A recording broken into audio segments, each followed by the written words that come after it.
Welcome to Dusky Lore. Close your eyes, dim the lights, and listen closely as the shadows begin to speak. Story 1. Moving to Raleigh, North Carolina felt like the culmination of everything my wife and I had worked so hard for. We had spent years saving so we could buy this house, a beautiful craftsman-style home with a large backyard. From the moment we stepped onto the porch, it felt like home.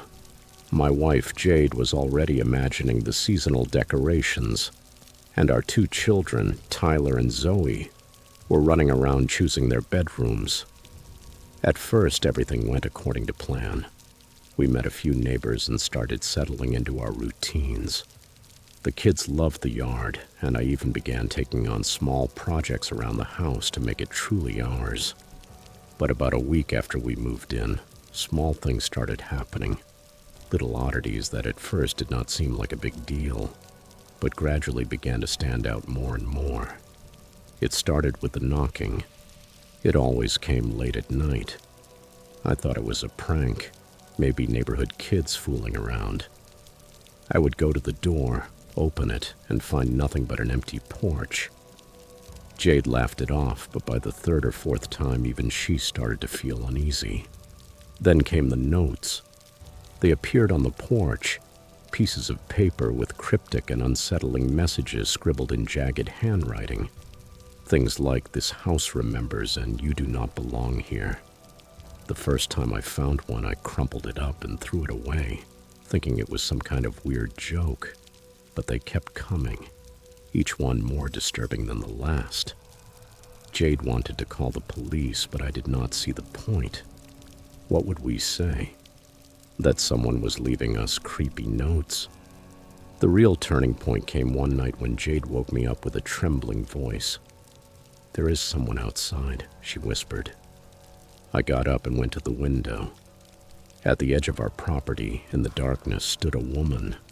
She was wearing a long coat, and her loose hair framed her face, covering parts of it. She was simply standing there watching the house.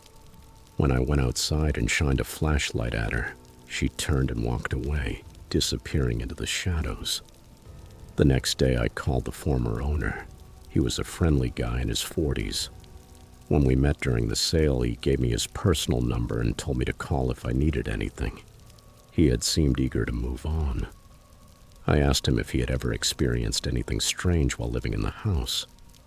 "I was hoping she would leave you alone," he said. "Her?" I asked, my stomach tightening. "My ex-wife," he admitted. "She is not well. She is obsessed with that house.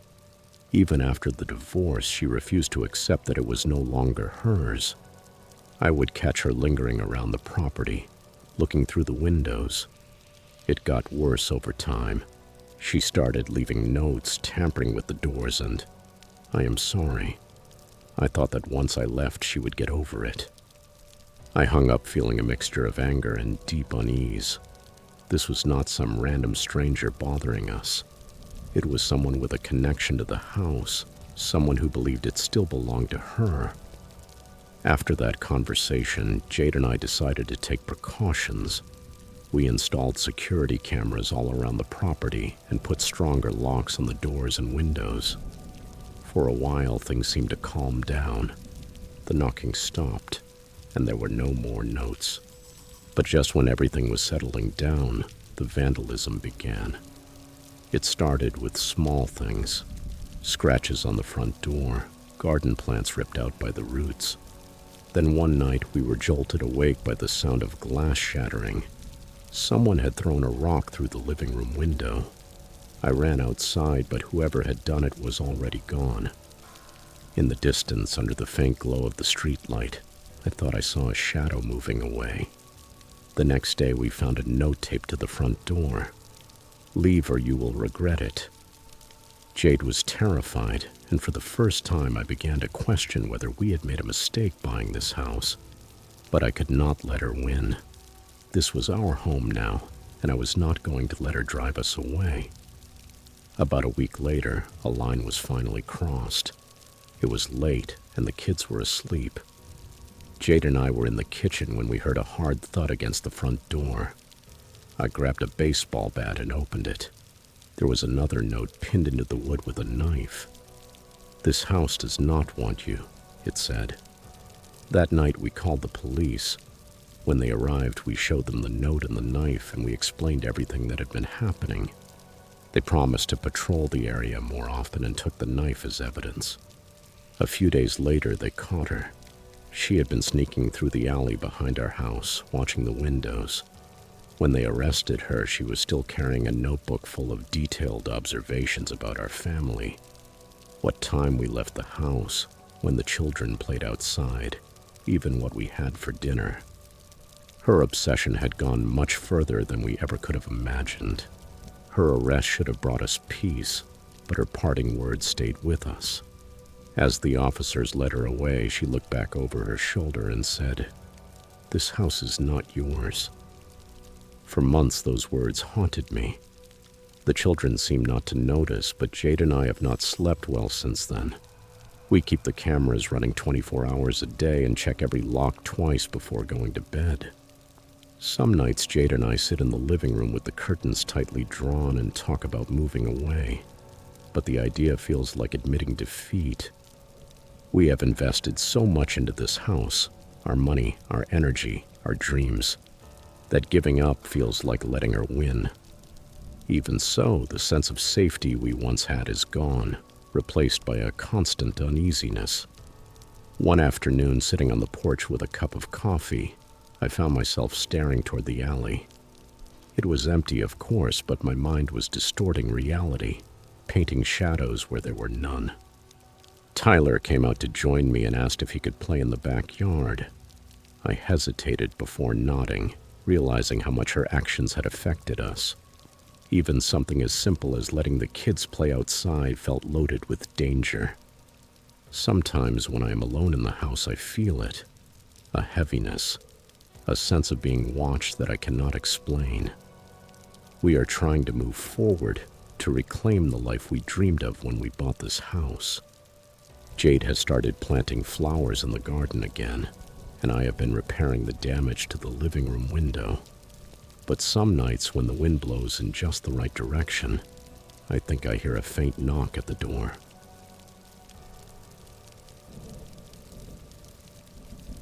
Story 2.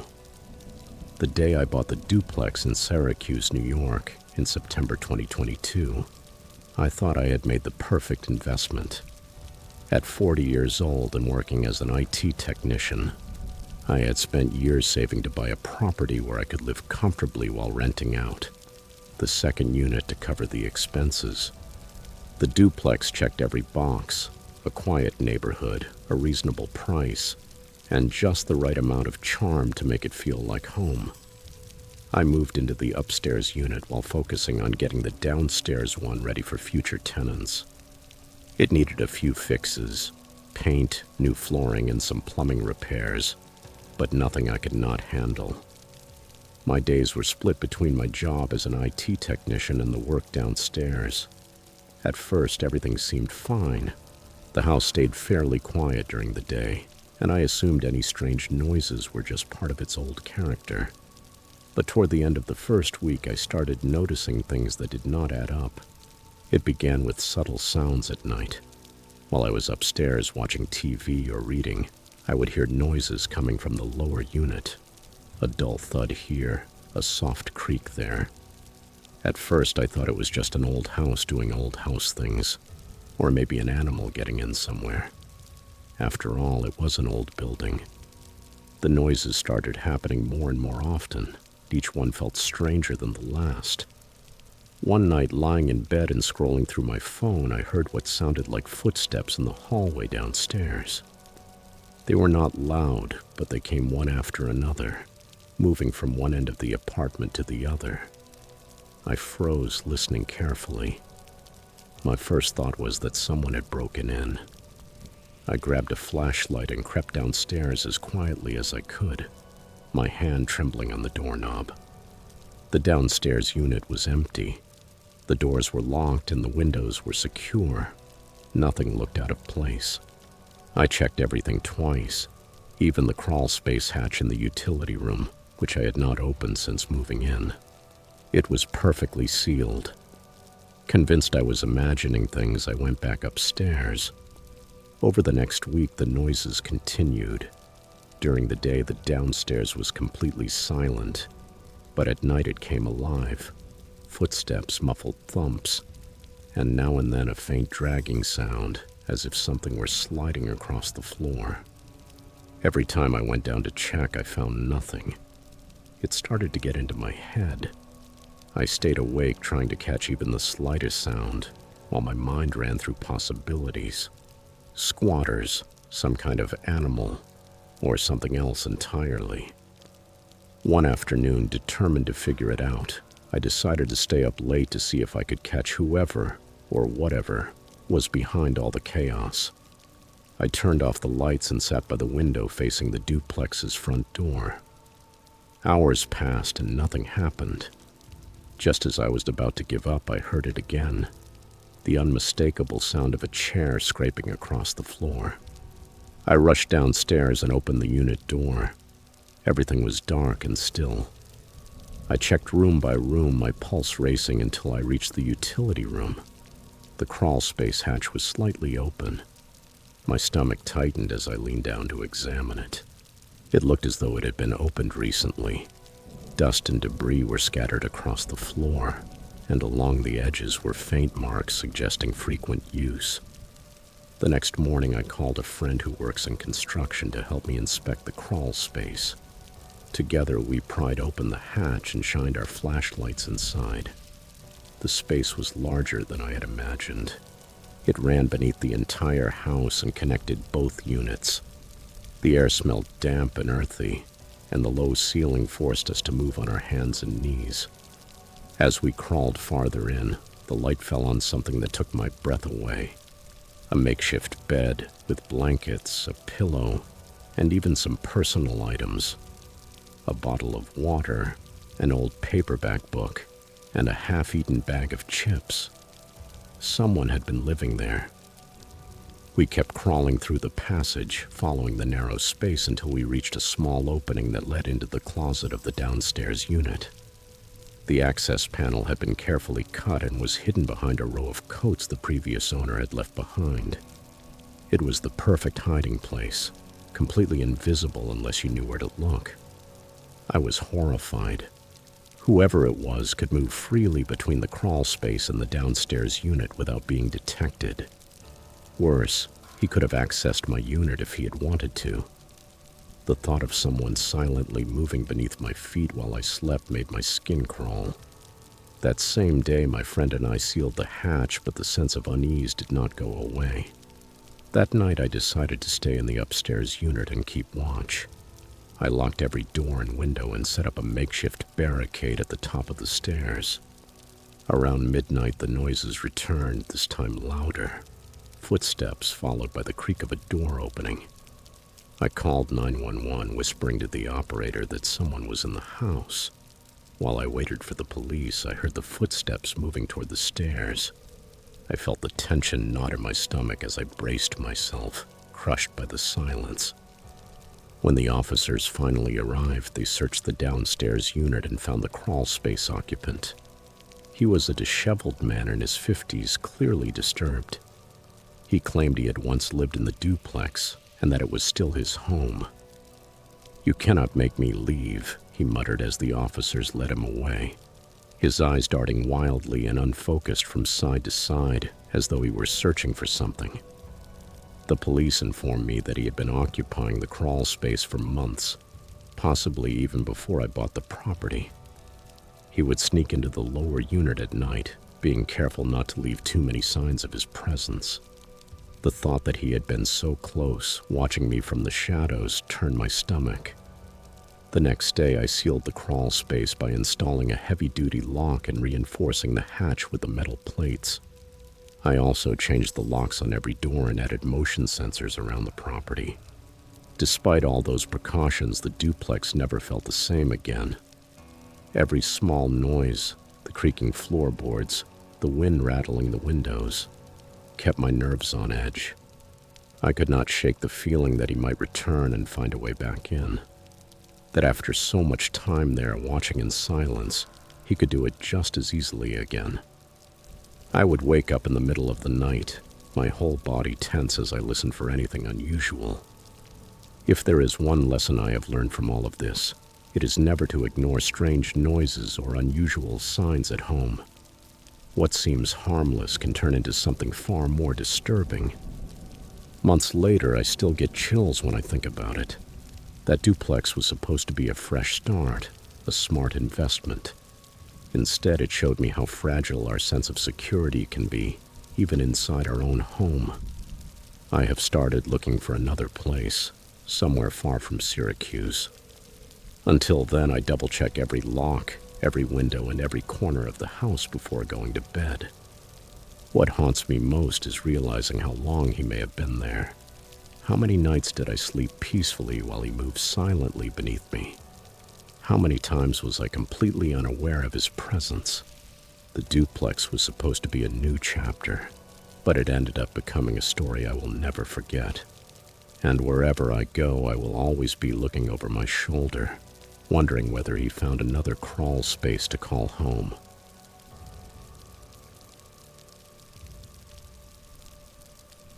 Story 3. In July 2022, I moved into a cozy little bungalow in Tampa, Florida. It was exactly the kind of house I had always imagined for myself. Beautiful, with white shutters, a small garden, and just enough space to feel truly at home. As a teacher, I needed a place where I could unwind after long days in the classroom. This house seemed perfect. Everything about it, from the tree-lined street to the welcoming porch, felt like the beginning of a new chapter. The first few weeks were blissful. I spent my afternoons arranging furniture, hanging pictures, and drinking iced tea on the porch while the sunset painted the sky. I had always dreamed of having a place like this, one that felt completely mine. But just as I was starting to settle in, something strange happened. One night, while I was grading papers on the couch, the living room light flickered. It was not constant, just a slight dimming, and then it returned to normal. At first, I barely paid attention to it, thinking it was probably an old bulb or a brief power fluctuation. After all, the house dated back to the 1950s. A little oddness was to be expected, but the flickering did not stop. Over the next few days, it became more frequent. I replaced the living room bulb, assuming that would solve it, but it did not. Then the flickering started in the hallway, then in the kitchen. It seemed to move from room to room, as if it were following a pattern. I figured it was probably old wiring, but the sequence felt too deliberate to ignore. At first, I tried to laugh it off, telling myself that maybe the house had personality. Still, at night, when everything was quiet and the flickering began, it was harder to brush aside. It did not feel random. It felt intentional. The lights would dim and brighten again in a specific order. Hallway, kitchen, living room. Always the same. Always late at night. One night, as I was getting ready for bed, the lights flickered just as I passed beneath the attic door in the hallway. I looked up, and for a moment I thought I saw the slightest shift of shadow beneath the attic hatch. I stood there staring at the ceiling, but everything seemed still. Shaking my head, I told myself it was just my imagination. By the second week, I had had enough. I called an electrician to inspect the system. The man who came was kind and professional. He spent almost 2 hours checking every circuit, every outlet, and the breaker box. He even went up into the attic to make sure there were no damaged wires or rodents causing problems. When he came back down, he looked puzzled. "Everything is fine," he said, wiping sweat from his forehead. "There are no loose wires or faulty connections. Honestly, your system is in very good condition. I could not tell you what is causing the flickering." I nodded, forcing a smile. "Thanks for checking." His words did not help. If the wiring was fine, then what was making the lights behave that way? That night, the lights started flickering again, following their strange, deliberate pattern. This time I sat on the couch, watching each room dim in sequence and trying to convince myself it was nothing. But it felt as though the house was trying to tell me something. Over the following week, the flickering became more frequent and the pattern changed. Instead of moving through the rooms, the light seemed to direct my attention to specific places. The hallway closet, the corner of the living room, the attic door. It was as though the house was guiding me, urging me to look closer. One afternoon while I was cleaning the kitchen, the light above my head flickered 3 times in quick succession. I looked down the hallway where the attic door loomed ominously. My heart tightened. I had not touched that door since I moved in. The idea of climbing into a dark, dusty attic filled me with dread, but the insistent flickering seemed determined. I told myself it was all in my head, that I was just tired. Still, as the days passed, the atmosphere in the house grew heavier. It no longer felt like a cozy refuge. It felt as if something were watching me. One night, after an especially long day, I was reading in bed when the bedroom light started flickering. This time it did not stop. The flickering grew faster, more erratic, until the bulb finally burned out, leaving me in total darkness. I grabbed my phone, its screen casting a weak glow, and decided I could not ignore it any longer. I had to check the attic. The attic door was in the hallway ceiling with a folding pull-down ladder for access. I had avoided it since I moved in, but now I felt I had no choice. I took a flashlight from the kitchen drawer and pulled down the ladder, its hinges squealing loudly in the stillness of the house. The wooden steps felt unstable under my weight as I climbed. When I reached the top, I shined the flashlight into the space, illuminating a room filled with cobwebs, insulation, and forgotten boxes. Then I saw a single bare bulb hanging from the center of the attic. It was flickering faintly, casting erratic shadows that danced across the walls. I reached out, my fingers trembling, but before I could touch it, the bulb flashed violently and went out, plunging the attic into complete blackness. The silence that followed was deafening. Then I heard a soft sound, almost like fabric brushing against wood. The noise was coming from the farthest corner of the attic. I swung the flashlight toward it, but the beam revealed only more shadows. "Hello?" I whispered. There was no answer. Panic hit me, but I managed to back toward the ladder, clutching the flashlight as tightly as I could. I did not wait to see what was causing that sound. I climbed down as fast as I could, nearly stumbling in my haste. Once I was back in the hallway, I slammed the attic hatch shut and secured it with the latch, even though I knew that would not help much. That night, I stayed on the couch with every light in the house turned on, jumping at every little sound the house made. By morning, I had made up my mind. I would not spend another night there. I called a couple of friends to help me pack the essentials. When they arrived, I tried to explain what had happened, but the words sounded flat even to me. I left out the part about the bulb and the brushing sound. It sounded too unbelievable. They helped me gather my things, and I left that same afternoon, handing the keys back to the landlord without looking back. To this day, I still do not know what caused the flickering or what was waiting for me in the attic. I have told myself it must have been an electrical issue, but deep down I am not convinced. Whatever it was, it did not want me there, and I am more than willing to stay away. Even so, the memory of that house lingers. Every time I pass an old home or see a light flicker, I am brought back to that night.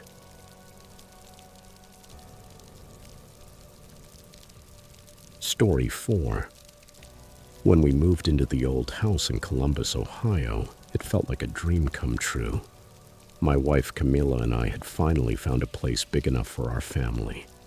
A charming, spacious home with more than enough room for our 2 children, Liam and Sophie, to run around freely. I loved the idea of settling into a place with a yard where the kids could play. The house was a little outdated, wallpaper from another era, but that was part of its charm. We spent the first few days getting everything in order. Liam and Sophie were thrilled with their new rooms and did not waste a second exploring the backyard. It felt perfect. Everything started about a week after we moved in. One afternoon, Sophie burst into the kitchen holding a sheet of paper. "Dad, look! I drew the man in the yard," she said excitedly. I looked at the drawing and smiled. A typical child's doodle, stick figures. A house and a tall figure standing by the fence. "Is he your imaginary friend?" I joked. "No," Sophie said, shaking her head. "He is real.